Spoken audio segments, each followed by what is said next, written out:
ઉદાહરણ નંબર 11.5 માં ધ્યાન આપો. ચોપડીના પેજ નંબર 402 પર આપેલું છે રકમમાં ધ્યાન બધાનું. એક ઇલેક્ટ્રોન, એક આલ્ફા કણ અને એક પ્રોટોન, બરાબર, આ ત્રણેયની ગતિ ઉર્જા સમાન છે. ઓકે, તમને 3 કણ આપ્યા છે, આલ્ફા, પ્રોટોન અને ઇલેક્ટ્રોન. ઓકે, પ્રોટોન અને ઇલેક્ટ્રોન માંથી કોનું દળ વધારે? પ્રોટોન. ઓકે, એટલે અહીંયા આપણે પેલું આવું લખ્યું કે ઇલેક્ટ્રોન નું દળ ઓછું હોય છે પ્રોટોન ના દળ કરતા. ઓકે, અને હિલિયમ એટલે કે આલ્ફા કણ એટલે હિલિયમ નું ન્યુક્લિયસ, બરાબર.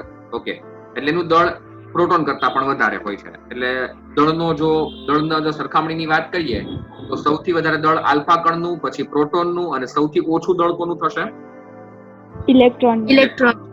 ઓકે, ત્રણેય માટે તમને એક જ વસ્તુ સમાન આપી છે. શું સમાન આપ્યું છે? ગતિ ઉર્જા.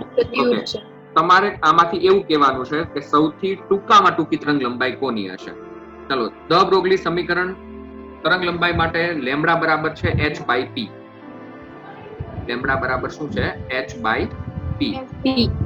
ઓકે, હવે તમારે વેગમાનને ગતિ ઉર્જાના સંદર્ભમાં ફેરવવાનું છે, બરાબર. તો આ સૂત્ર તમને યાદ જ છે કે ગતિ ઉર્જાનું સૂત્ર k બરાબર p²/2m, બરાબર, જે આના પરથી આવ્યું છે 1/2 mv² પરથી. m વડે ગુણ્યું, m વડે ભાગ્યું. ચાલો, તો p² ને કરતા બનાવો તો p² બરાબર શું થશે? √2mk. ઓકે, 2km, બરાબર ને. p બરાબર થશે √2km. ઓકે, ચાલો, તો તમારું નેક્સ્ટ સ્ટેપ હવે આવું બને છે કે લેમ્બડા બરાબર h/p, અને p ની જગ્યાએ આપણે લખશું √2km. ઓકે, હવે આગળ ધ્યાન આપજો. આ સ્ટેપ ની અંદર, બરાબર, લેમ્બડા બરાબર h/√2km માં h અચળ, 2 અચળ, ગતિ ઉર્જા તમને સમાન આપી છે. તો તમે શું કહી શકો કે લેમ્બડા ચાલે છે 1/√m.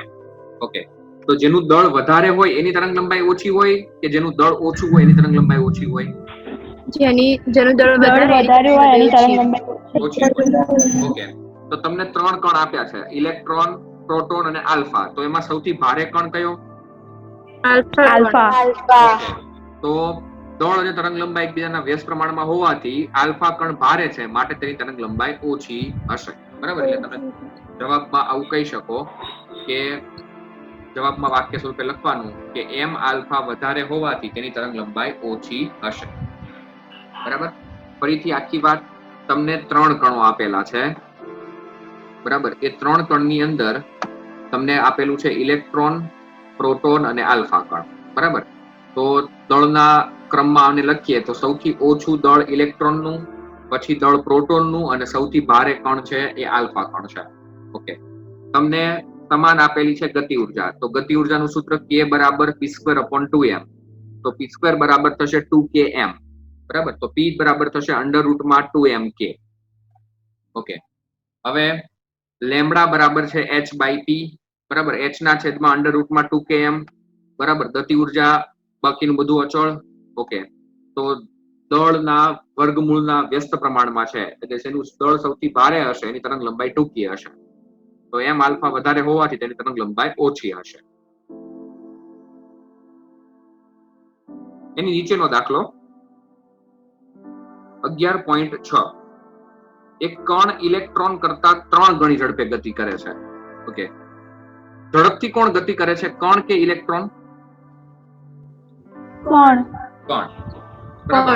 કારણ કે કણ જે છે ઇલેક્ટ્રોન કરતા 3 ગણી ઝડપે ગતિ કરે છે. ઓકે, પછી બાકીમાં એવું લખ્યું છે કણ અને ઇલેક્ટ્રોનની દ બ્રોગલી તરંગ લંબાઈનો ગુણોત્તર 1.813 × 10⁻⁴ છે. ઓકે, કણ અને ઇલેક્ટ્રોનની દ બ્રોગલી તરંગ લંબાઈનો ગુણોત્તર. તમારે કણનું દ્રવ્યમાન શોધવાનું છે અને એ પણ ઓળખવાનું છે કે આ કણ કયો હશે. ઓકે, ચલો, કન્ફ્યુઝન ના થાય ને એના માટે મેં શું કર્યું છે કે કણને અને ઇલેક્ટ્રોનને બંનેને અલગ અલગ નામ આપી દીધા છે. કણની તરંગ લંબાઈ લેમ્બડા, કણનો વેગ v, કણનું દળ m. ઇલેક્ટ્રોનની તરંગ લંબાઈ લેમ્બડા e, એનો વેગ v અને એનું દળ m. ઓકે, ચાલો, હવે દ બ્રોગલી સમીકરણ સાદું આવું છે, લેમ્બડા બરાબર h/mp, બરાબર. લેમ્બડા બરાબર થશે h/mp. તો h બરાબર શું થશે? Lambda into m v. Lambda m v. Okay, જોજો ક્યાંથી ક્યાં સમીકરણો બને છે. એચ બરાબર થયું લેમ્બડા એમ વી. આનો મતલબ શું થયો કે કણ માટે લેમ્બડા એમ વી થશે અને ઇલેક્ટ્રોન માટે શું થશે? એચ બરાબર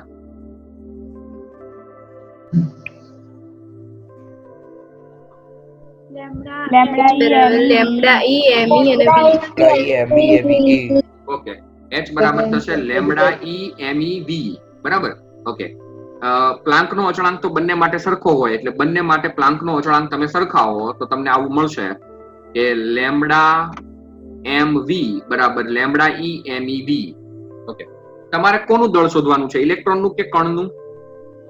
કણનું. ઓકે, તો એમ ને કરતા બનાવો તો અહીંયા થશે લેમ્બડા ઈ એમઈ વી. ઓકે, અને આ લેમ્બડા અને વી છેદમાં જતા રહેશે. ઓકે, ચાલો હવે આ જે પદ બન્યું લેમ્બડા ઈ એમઈ વી અને છેદમાં લેમ્બડા અને વી. બરાબર. પછી આગળ જોઈએ. ચાલો, ઇલેક્ટ્રોનનું દળ જે છે એ છે 9.1 ગુણ્યા 10⁻31. અહીંયા વી એમ ના એમ અને વી ની જગ્યાએ લખ્યું 3 અને પેલો ગુણોત્તર તમને આપી દીધો છે 1.813 ગુણ્યા 10⁻4. ચાલો, આમાંથી ઉડી જશે વી ઉડી જશે. પછી 10⁻31 અને +4 એટલે થશે 10⁻27. ઓકે, 9.1 ભાગ્યા 3 ભાગ્યા 1.813. 1.6731. ઓકે, 1.67 ગુણ્યા 10⁻27 કિલોગ્રામ. ઓકે, આ કોનું દળ છે? પ્રોટોનનું અને ન્યુટ્રોનનું બંનેનું છે. બરાબર. એટલે આ કણ બે કણ હોઈ શકે. બરાબર, એવું આપણે અનુમાન લગાવી શકીએ કે આ કણ પ્રોટોન કે ન્યુટ્રોન હોઈ શકે. બરાબર. ફરીથી વચ્ચે એક પ્રશ્ન બહુ સરસ આવી ગયો. બરાબર, પણ એને મેં વચ્ચે એટલા માટે વાત ના કરી કારણ કે દાખલાઓ સમજવો વધારે જરૂરી છે. બરાબર, હવે એ પ્રશ્નની વાત કરું છું, થોડું ધ્યાન આપજો. ધ બ્રોગલી જે સમીકરણ છે લેમ્બડા બરાબર h by mv h by p, ખરેખર ધ બ્રોગલી શું કહેવા માંગતા હતા? બરાબર, એ હવે સમજૂતી તમને આપું છું. આ દાખલા પરથી તમને એ સમજૂતી મળશે. લેમ્બડા બરાબર h બાય p, તો h બરાબર શું થાય? લેમ્બડા p થશે. Lambda P. Okay, lambda into p. તો ધ બ્રોગલી એવું કહેવા માંગતા હતા કે કોઈ પણ કણની તરંગ લંબાઈ અને એનું વેગમાનનો ગુણાકાર કરો ને તો હંમેશા 6.626 ગુણ્યા 10⁻34 જ મળે. કોઈ પણ કણ હોય દુનિયાનો, એની તમે તરંગ લંબાઈ અને વેગમાનનો ગુણાકાર કરો તો તમને ફિક્સ જ મળે 6.626 ગુણ્યા 10⁻34. એના ઉપરથી એમણે આ સમીકરણ બનાવ્યું કે લેમ્બડા બરાબર h બાય p, એટલે h અચળ છે. ઓકે, હવે હું અહીંયા p ની જગ્યાએ mv લખું તો મને આ ઇક્વેશન મળ્યું h બરાબર mv લેમ્બડા. ઓકે, આ સમીકરણ કોઈના જેવું લાગે છે? Lambda mv.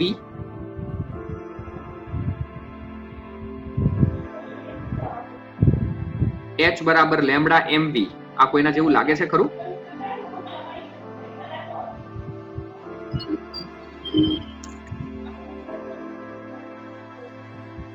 ઓકે, ચલો હું એક ઇક્વેશન બાજુમાં લખું છું. એ ક્યાં આવી ગયું ને તમારે કહેવાનું છે. m v r. આ તો કોણીય વેગમાન. કોણીય વેગમાન. હા, ઇલેક્ટ્રોનનો કોણીય વેગમાન. ઓકે, બરાબર. બરાબર h/2π. ઓકે, m v અને લેમ્બડા ની જગ્યાએ મેં r લખી દીધું. લેમ્બડા તરંગ લંબાઈ છે ને અહીંયા r અંતર છે, તો આને આપણે કોણીય વેગમાન કહીએ છીએ. આ જે પદ બન્યું ને એને આપણે કોણીય વેગમાન l કહીએ છીએ. l બરાબર થાય r ક્રોસ p. યાદ છે ને તમને? l બરાબર શું થાય? r cross p. ઓકે, નીટમાં 2 વખત પૂછાયેલો પ્રશ્ન સાંભળજો કે કોણીય વેગમાનને સમતુલ્ય એકમ કોનો હોય?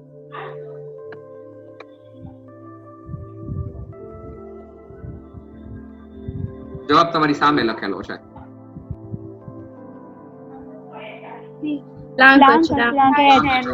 બરાબર.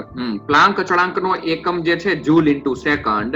બરાબર, એ જ એકમ કોણીય વેગમાનનો પણ છે, કારણ કે બંનેના પારિમાણિક સૂત્રો સમાન જ થાય. જોઈ લો, લેમ્બડા mv કરો કે mvr કરો, બરાબર, બંનેના પારિમાણિક સૂત્રો કેવા થાય? સમાન જ થાય.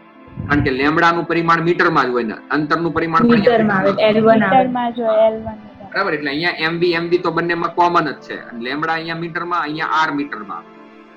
એટલે પ્લાન્કનો એટલે પાણીના અચળાંક છૂટે સમાન આવશે. પ્લાન્કનો અચળાંક એક પ્રકારનું કોણીય વેગમાન છે, યાદ રાખજો. બરાબર, 12મા ધોરણમાં આની જરૂર પડશે.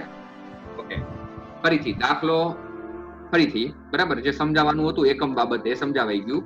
તમને રકમમાં એવું કીધેલું છે કે એક કણ છે, એની ઝડપ ઇલેક્ટ્રોનની ઝડપ કરતા 3 ગણી છે અને ઇલેક્ટ્રોનની ધ બ્રોગલી તરંગ લંબાઈ 1.813 × 10⁻⁴ છે. તો કણનું દ્રવ્યમાન શોધો અને તે કણ કયો હશે. ઓકે, કણ માટે આપણે આવું કીધું કે કણ લેમ્બડા, બરાબર, એનો વેગ v અને દળ m. ઇલેક્ટ્રોનનું તરંગ લંબાઈ લેમ્બડા e, વેગ v અને દળ m. ઓકે, બંને માટે સરખાવી શકીએ આપણે. તો સરખાઈ દીધું કે લેમ્બડા v e બરાબર લેમ્બડા m v બરાબર lambda e m e v. Okay, દળને કરતા બનાવશો તો lambda e m e v upon lambda into v. બરાબર, અહીંયા તમે v ની જગ્યાએ 3v લખી શકો. બરાબર, ઇલેક્ટ્રોન દળ મૂકી દેવાનું. ગુણોત્તર ઇલેક્ટ્રોન ની તરંગ લંબાઈના છેદમાં કણની તરંગ લંબાઈ આપ્યું છે કે કણ છેદમાં ઇલેક્ટ્રોન આપેલું છે? કણ છેદમાં ઇલેક્ટ્રોન લખવાનું આવશે. લેમ્બડા આ છે ને લેમ્બડા એને છેદમાં જવા દેવાનું અને એની કિંમત તમારે છેદમાં લખવાની થશે. એટલે તમે અહીંયા કિંમત જોજો તો છેદમાં લખેલી હશે 1.813 × 10⁻⁴. બરાબર, આન્સર આવે છે 1.67 × 10⁻27. v ઉડી જાય છે. બરાબર, એટલા માટે આ કણ પ્રોટોન કે ન્યુટ્રોન હોઈ શકે. ઓકે, હવે એક છેલ્લો જે દાખલો હતો એકવાર ફરીથી રિવિઝન કરાવી દઉં છું. દાખલા નંબર સર, હા બોલો.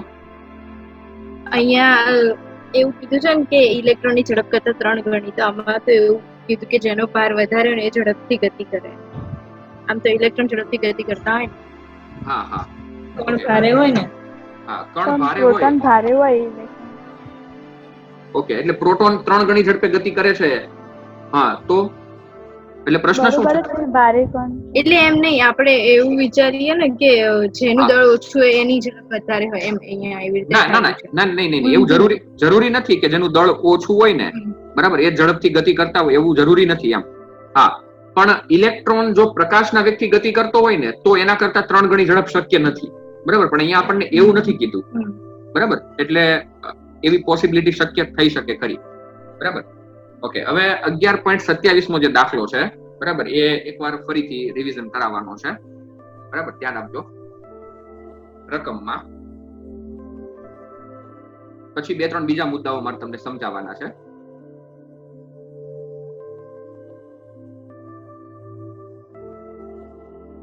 ચાલો, ધ્યાન બધાનું અંદર.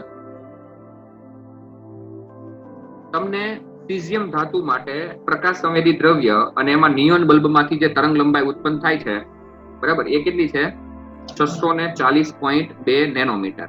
બરાબર, એટલે 640.2 × 10⁻⁹ મીટર. ઓકે, પછી લેમ્બડા 2, બરાબર, એ આપેલું છે 427.2 નેનોમીટર. એ જે બલ્બમાંથી ઉત્પન્ન થાય છે એ છે આયન બલ્બ.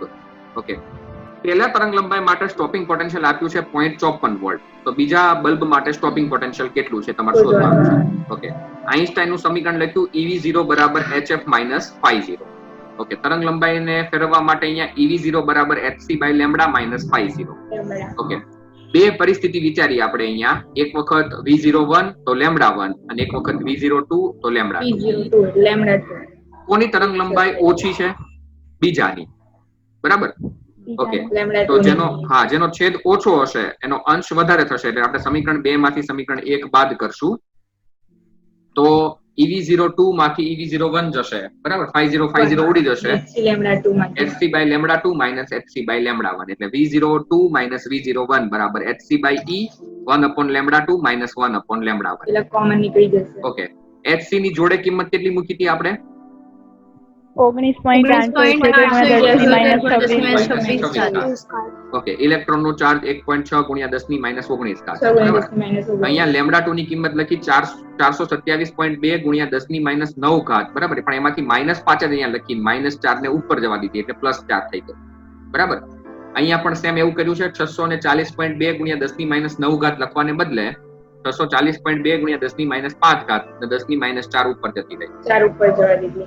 10⁻5 કોમન નીકળી જશે એટલે 10⁻5 10⁻19 10⁻24. ઓકે, ઉપર જશે એટલે +24 એટલે 10⁻2, બરાબર. 19.878 ભાગ્યા 1.6 આ 10,000 ભાગ્યા 427.2 કરશો એટલે 23.4 આવશે. ઓકે, અને 10,000 ભાગ્યા 640.2 કરશો એટલે આવશે 15.62. ઓકે, હવે સાદુરૂપ આપશો તો તમારો આનો આન્સર મળે છે 0.96, બરાબર. અને V01 ની કિંમત છે 0.54, જે આ બાજુ આવશે એટલે થઈ જશે, માઇનસ કરી દે. હા માઇનસ છે એ પ્લસ થઈ જશે એટલે 1.5 વોલ્ટ. 5. ઓકે, હવે તમારી ચોપડીમાં હું કહું એટલા પેજ નંબર ઉપર ધ્યાન આપો.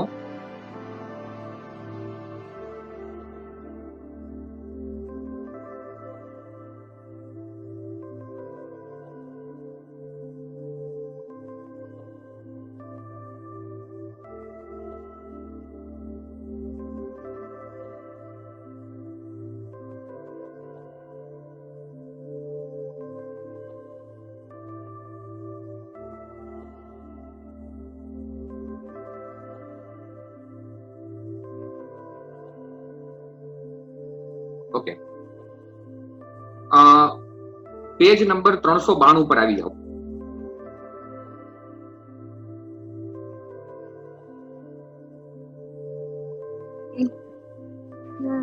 આયા બધા? ત્યાં નીચે તમને ત્યાં નીચે તમને 3 મુદ્દા આપેલા છે, બરાબર. 1, 2 ને 3, અને ચોથો મુદ્દો પાછળ 393 નંબરના પેજ ઉપર આપેલો છે. જોયું બધાએ? ઓકે, હવે આ મુદ્દાઓને સમજવા જરૂરી છે, બરાબર. કારણ કે આમાંથી MCQ તમને પૂછી શકે અથવા તો કન્ટેન્ટ સમજવો જરૂરી છે. ઓકે, પેલા હું ચોથા નંબરનો મુદ્દો વાંચું છું. 4 નંબરનો મુદ્દો એવો લખ્યો છે કે ફોટો ઇલેક્ટ્રિક ઉત્સર્જન એ કોઈ પણ દેખીતો સમય બગાડ્યા વગર 10⁻9 સેકન્ડ એટલે કે 1 નેનો સેકન્ડ થી લાક્ષણિક ઘટના છે, પછી ભલે આપાત પ્રકાશની તીવ્રતા ગમે એટલી ક્ષીણ હોય. ઓકે, સમજો શું કહેવા માંગે છે. કોઈ ધાતુ હોય એના ઉપર તમે કોઈ પ્રકાશ આપાત કરો એટલે એમાંથી ઇલેક્ટ્રોનનું ઉત્સર્જન થાય. ઓકે, આ ઇલેક્ટ્રોનનું ઉત્સર્જન કેટલા સમયમાં થઈ જાય છે? -9 સેકન્ડ કે તેનાથી પણ ઓછા સમયમાં. એટલે ઝડપી કહેવાય કે વધારે કહેવાય? બહુ ઝડપી કહેવાય, બરાબર. ખૂબ જ ઝડપી કહેવાય. ઓકે, યાદ રાખજો કે ઇલેક્ટ્રોનના ઉત્સર્જનનો સમય 1 નેનો સેકન્ડ છે, બરાબર. આ મુદ્દો યાદ રાખજો, અંડરલાઈન પણ કરી લેજો કે 1 10⁻9 જેટલા સેકન્ડની અંદરથી એનું ઉત્સર્જન થઈ જાય છે. ઓકે, હવે બીજી એક વાત, તમને એની અંદર એવું પણ લખીને આપ્યું છે કે એની તીવ્રતા ગમે એટલી ભલે ઓછી હોય. ઓકે, માની લો કે તમે એક ધાતુ ઉપર 2 જાતના પ્રકાશ આપાત કરો છો, એક ઝાંખો પ્રકાશ અને એક થોડો ઘાટો પ્રકાશ, બરાબર. તો અહીંયા ઇલેક્ટ્રોનનું જે ઉત્સર્જન થશે એ 1 નેનો સેકન્ડમાં થશે. ઓકે, માની લો કે તમે ઝાંખો પ્રકાશ આપાત કરો ત્યારે 1 નેનો સેકન્ડમાં થાય છે, તો પછી ઘાટો પ્રકાશ આપાત કરશો ત્યારે કેટલી સેકન્ડમાં થશે? 1 સેકન્ડમાં થશે, બરાબર. કારણ કે આવૃત્તિ પર આધાર રાખે. Okay, very good. એની આવૃત્તિ પર આધાર રાખે છે, એની તીવ્રતા પર આધાર રાખતો નથી. ઓકે, એનું એક બેસ્ટ એક્ઝામ્પલ તમને સમજાવું છું, થોડું ધ્યાન આપજો. તમારી પાસે એક મીણબત્તી છે, બરાબર. તમારી એકદમ નજીક રહેલી છે, તમારી પાસે એક ટેબલ છે, એના ઉપર મીણબત્તી મૂકેલી છે, અને એક દૂરના તારામાંથી પ્રકાશ આવે છે, બરાબર. તો કોનો પ્રકાશ તમારા માટે વધારે તીવ્ર છે, મીણબત્તીનો કે તારાનો? મીણબત્તીનો. ઓકે, અને તારાનો પ્રકાશ તમારા માટે કેવો છે? ઓછો તીવ્ર છે. તો ઉર્જા કોની વધારે, તારામાંથી આવતા પ્રકાશની કે મીણબત્તીમાંથી આવતા પ્રકાશની? ઉર્જા બંનેની સમાન જ, બરાબર બરાબર. ઓકે, તો એનો જવાબ એવો આપી શકાય કે એની આવૃત્તિ પર આધાર રાખે, બરાબર. અને આમ જોવા જઈએ ને તો ઉર્જા તો પેલા તારામાંથી જે આવે છે ને એ પ્રકાશની વધારે હશે, કારણ કે એ પ્રકાશની ઉર્જા એટલા માટે વધારે હશે કારણ કે ન્યુક્લિયર સંલયન થઈને આવે છે, બરાબર. અને આ તો માત્ર દહનની પ્રક્રિયાથી મળે છે, એટલે તીવ્રતા કરતા આવૃત્તિ વધારે ડિપેન્ડન્ટ છે એવું આ સમજાવે છે. અને બીજો મુદ્દો એવો છે કે ઇલેક્ટ્રોનનું ઉત્સર્જન તાક્ષણિક થાય એ જરૂરી છે. ઓકે, બાકીના જે ઉપરના 3 મુદ્દાઓ આપેલા છે, બરાબર, એ તમે ઉપર ભણી ગયા છો, બરાબર. એની કોઈ વાત નથી કરવાની, ખાલી આ એક મુદ્દો એવો છે કે જે આપણે ભણવામાં ક્યાંય આવ્યો નથી. મારો અવાજ આવે છે બધાને? હા સર, આવે જ છે. બરાબર. એટલે ફોટો ઇલેક્ટ્રિક ઉત્સર્જન માટે કોઈ પણ સમય બગાડ્યા વગર ઇલેક્ટ્રોન ઉત્સર્જન પામે છે અને એનો સમય 10⁻⁹ સેકન્ડ કે એના કરતા પણ ઓછો હોય છે, બરાબર. અને આપાત પ્રકાશની તીવ્રતા ભલે ગમે એટલી ઓછી હોય. ઓકે, હવે એક બીજા મુદ્દાની અંદર ધ્યાન આપો. તમને પેજ નંબર 401 જોવો.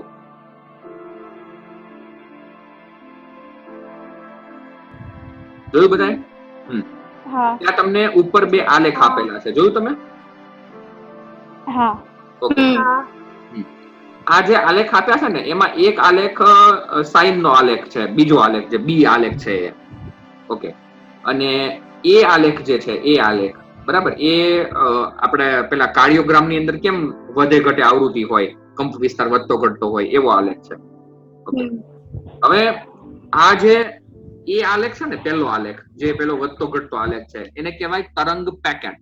એને શું કહેવાય? તરંગ પેકેટ. હા, એવું ક્યાં લખ્યું છે? જો એ આલેખની નીચે જ લખેલું છે કે ઇલેક્ટ્રોનનું એમાં લખ્યું છે. હા, ઇલેક્ટ્રોનનું તરંગ પેકેટનું વર્ણન, બરાબર, જે ઘણી બધી તરંગ લંબાઈઓનું બનેલું હોય, બરાબર, એટલે કે જેની અંદર ઘણી બધી તરંગ લંબાઈ મિક્સ થયેલી હોય, તો એને તરંગ પેકેટ વડે દર્શાવી શકાય, બરાબર. ઇલેક્ટ્રોન જ્યારે ન્યુક્લિયસની આજુબાજુ ગતિ કરતો હોય છે, બરાબર, ત્યારે એની કોઈ તરંગ લંબાઈ ફિક્સ હોતી નથી, એટલે એને તરંગ પેકેટ વડે તમે દર્શાવવામાં આવે, બરાબર. એ હાઇઝનબર્ગનો અનિશ્ચિતતાનો સિદ્ધાંત છે એની સાથે રિલેટેડ છે, બરાબર. તો આ જે સિદ્ધાંત જે છે તરંગ પેકેટ વાળો, એ આપણે 12મા ચેપ્ટરમાં ભણશું, બરાબર. આપણને બોહરનો નમૂનો સમજાવશે કે ઇલેક્ટ્રોન આપણી જે કક્ષામાં ગતિ કરતો હોય છે એ તરંગ સ્વરૂપે ગતિ કરતો હોય છે, અને એને પોતાનું એક તરંગ પેકેટ હોય છે, અને એને ચોક્કસ કોણીય વેગમાન પણ હોય છે, બરાબર, જેને બોહર મેગ્નેટોન કહેવામાં આવશે. તો એ આપણે 12મા ચેપ્ટરમાં ભણવાનું છે, બરાબર. અહીંયા તમારે ખાલી યાદ એ રાખવાનું છે કે આવો અનિયમિત કંપ વિસ્તાર હોય તો એને કહેવાય ઇલેક્ટ્રોનનું તરંગ પેકેટ. ઓકે, બસ બીજું ચેપ્ટરમાંથી કંઈ બાકી નથી રહેતું, બરાબર, બધું આવી ગયું છે. મેં તમને ફાઇલ મોકલી છે, એમાંથી કંઈ બાકી નથી ને હવે? ના સર, બધું જોઈ. ઓકે, બરાબર. હવે આ ચેપ્ટરની આખા ચેપ્ટરની પરીક્ષા, બરાબર, આજે મંગળવાર છે, શનિવારે રાખીશું, બરાબર. 11મું આખું ચેપ્ટર ઓલ, બરાબર. ઓકે.